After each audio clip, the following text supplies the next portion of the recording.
আল্লাহ রক্ষা করুন, যে কোনোভাবে ফজরের নামাজের আগে মসজিদে জানি পৌঁছতে পারি মৌলা, দেরি যেন না হয়ে যায়। ইয়া আল্লাহ রক্ষা করো। মৌলভী সাহেব, বলুন। আপনি সেই মৌলভী তো যিনি গ্রামের মসজিদে নামাজ পড়েন? আগে আগে হ্যাঁ, আমি এইমাত্র ফজরের নামাজ পড়েই ফিরছি। মার্জনা চাইছি আপনাকে আটকানোর জন্য। আমাদের এলাকায় একজন মারা গিয়েছে। ইয়া আল্লাহ।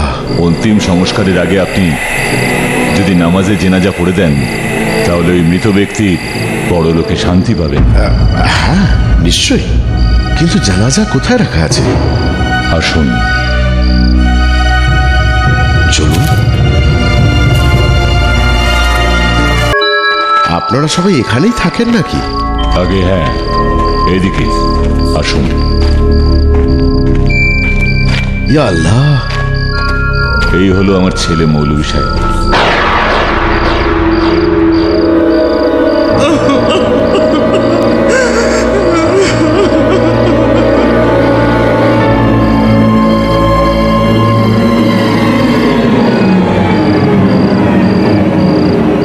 ইয়া আল্লাহ,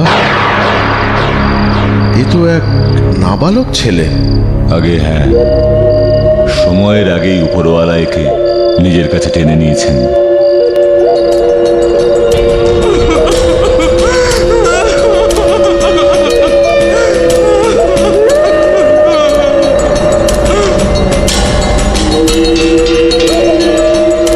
ইয়া আল্লাহ।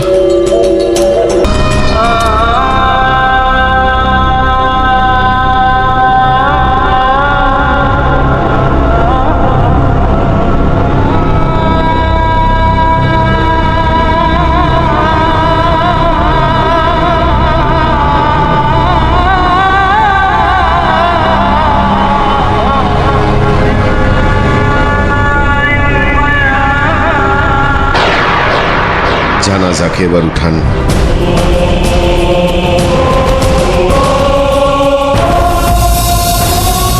এই শিশুটির মৃত্যু কিভাবে হলো জানাব? ওকে খুন করা হয়েছে। এই নিরাপরাধ শিশুটিকে কে এত নিষ্ঠুরভাবে খুন করতে পারে? আপনি মৌলভী সাহেব, আপনি?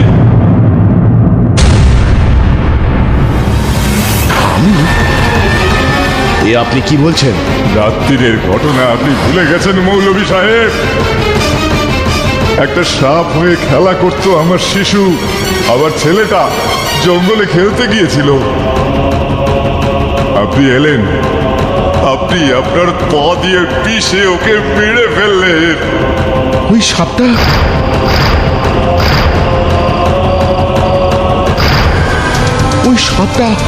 আপনার ছেলে ছিল?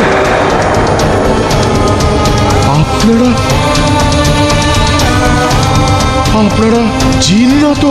হ্যাঁ, আমরা হলাম জিন।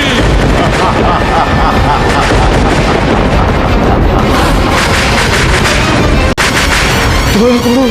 এই জঙ্গলে সুখ শান্তি আমরা বজায় রাখি। আপনি আমাদের ছেলেকে মেরে ফেলেছেন, জন্য শান্তি চলে গেছে। দেখুন, আমি একটুও বুঝতে পারিনি যে ওই সাপ একজন জিন, মানে আপনার সন্তান হয়। আমি যদি এটা আগে জানতাম, আমি ওই অপরাধ কখনোই করতাম না। আমার অনুশোচনার কষ্ট হচ্ছে যে ও আপনার সন্তান ছিল। মৌলভী সাহেব, আপনি আমার থেকে আমার ছেলেকে কেড়ে নিয়েছেন।